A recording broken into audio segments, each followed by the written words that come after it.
صحیح بخاری میں آتا ہے نا کہ سیدنا عمر کو جب زخم لگا تو انہوں نے 6 رکنی کمیٹی بنائی اور فرمایا کہ میں اپنے بعد اس امر خلافت میں ان 6 بندوں کے سوا کسی کو حقدار نہیں سمجھتا کہ جن سے رسول اللہ اپنی وفات تک راضی رہے۔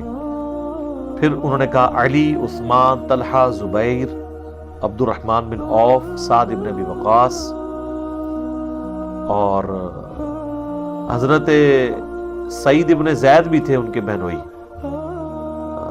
ان کا نام نہیں لیا کیونکہ وہ رشتہ دار تھے، اشرا مبشرہ میں وہ بھی تھے۔ ابو عبیدہ ابن جرح کا نام اس لیے نہیں لیا کہ وہ فوت ہو چکے تھے اس وقت، یہ 6 بندے ہی زندہ تھے، سیدنا علی، عثمان، طلحہ، زبیر، عبد الرحمن بن عوف اور سعد بن ابی وقاص۔ اور مسلم میں تو بڑے سخت الفاظ ہیں کہ جن کو دیکھو کہ ان کی مخالفت پہ کھڑا ہوا ہے تو سمجھ لینا یہ اسلام کے دشمن اور کافر ہیں جن کو میں نے اسلام کی خاطر اپنے ہاتھوں سے مارا تھا۔ تو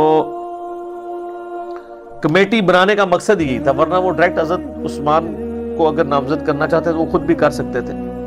تو یہ جو ابو داؤد کی حدیث ہے نا 4656، اس میں الفاظ یہ ہیں کہ سیدنا عمر نے ایک کوئی کرسچن پادری تھا اس کی طرف پیغام بھیجا اور اس کو بلوایا اپنے دور خلافت میں اپنے پاس اور کہا کہ بتا تیری کتابوں میں میرے بارے میں کیا پیش گوئی لکھی ہوئی ہے، پروفیسی کیا موجود ہے؟ وہ تو قرآن میں موجود ہے، سورہ الفتح کی آخری آیت محمد رسول اللہ والذین معہ اشداء علی الکفار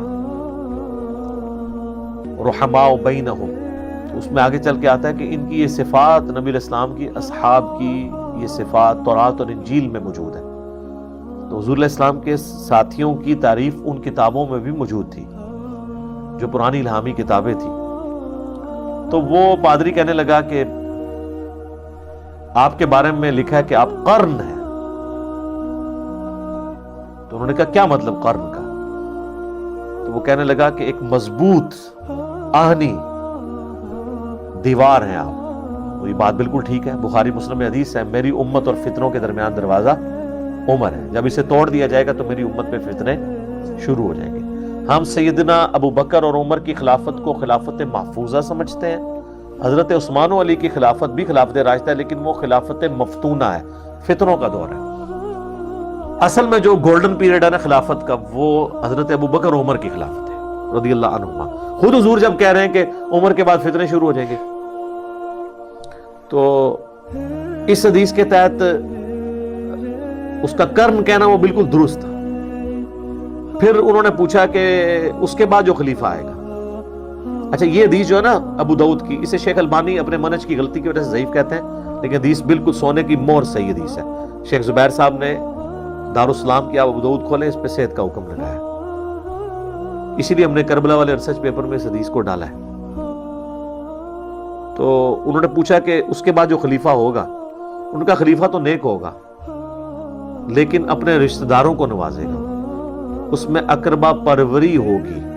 ان نیگیٹو اقربا پروری نہیں ہے، وہ تالیف قلب کے لیے بنو امیہ کو انہوں نے ساتھ اٹیچ کیا، لیکن ظاہر ہے کہ حضرت عمر کی پالیسیز تو یہ نہیں تھی اور اس پالیسی کا اہتمام نہیں ہو سکا تو پھر اس کے نیگیٹو رزلٹ بھی سامنے آئے۔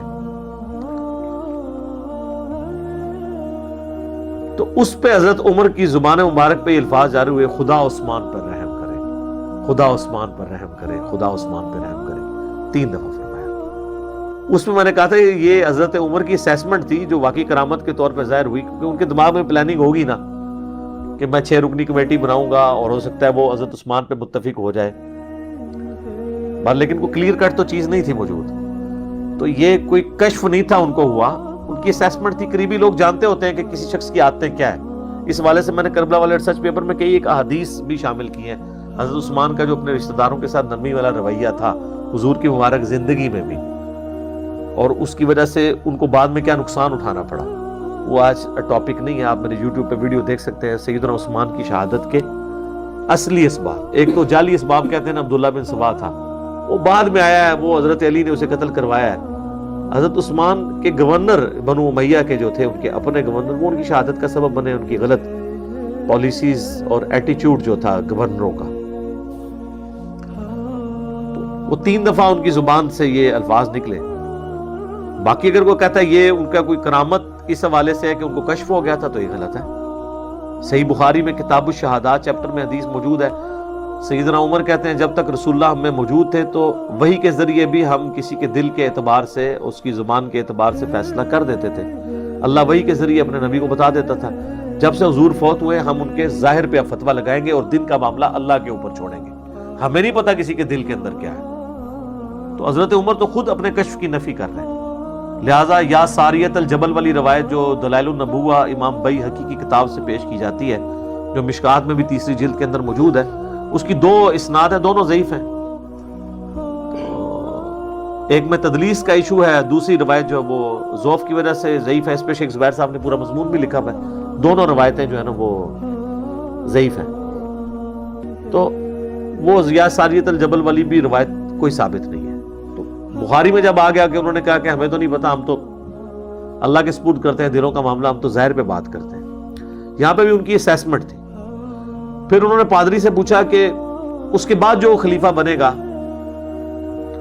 تو اس نے کہا کہ وہ تو لوہے میں لپٹا ہوا شخص ہوگا۔ تو حضرت عمر کو غصہ آیا، انہوں نے کہا بدبودار کیا کہہ رہے تو لوہے میں لپٹا ہوا؟ تو کہنے لگا کہ وہ خلیفہ تو بڑا نیک ہوگا لیکن اس کی زندگی پوری جنگوں میں گزرے گی، کیونکہ تلوار نیام سے باہر آ چکی ہوگی۔ وہ تو خود نیک ہوگا، کوشش کرے گا اس سسٹم کو بچانے کی، لیکن معاملات ہینڈل نہیں ہوں گے، خون بہنا نہیں رکے۔ لوہے میں لپٹا ہوا یعنی وہ اس کو خلافت سنبھالتے ہی زیرہ پہننی پڑ جائے گی، تو پھر مولا علی کو جنگ جمل صفین نہروان لڑنی پڑی ہے نا۔ اب دیکھیں نا، تو وہ تو پہلے ہی پریڈکشن موجود تھی کہ ان پہ یہ مشکل وقت آنا ہے۔ تو اس حدیث کے تحت بعض لوگوں نے کہا کہ حضرت عمر کو کوئی شاید کو کشف ہو گیا تھا، کشف نہیں ہوا تھا، بلکہ ان کی ایک اسیسمنٹ تھی کہ حضرت عثمان میں یہ کوالٹیز پائی جاتی ہیں، خدا عثمان پہ رحم کرے کہ وہ ایسا یعنی معاملہ ان سے نہ ہو۔ باقی یہ کہ وہ جو معاملات ہوئے اس کی وجہ سے پھر میں سمجھتا ہوں کہ سیدنا عثمان کی شہادت ان کی غلطیوں کا کفارہ بن گئی اس حوالے سے۔ آج کی ڈیٹ میں ہم انہیں کوئی مطعون نہیں کر سکتے۔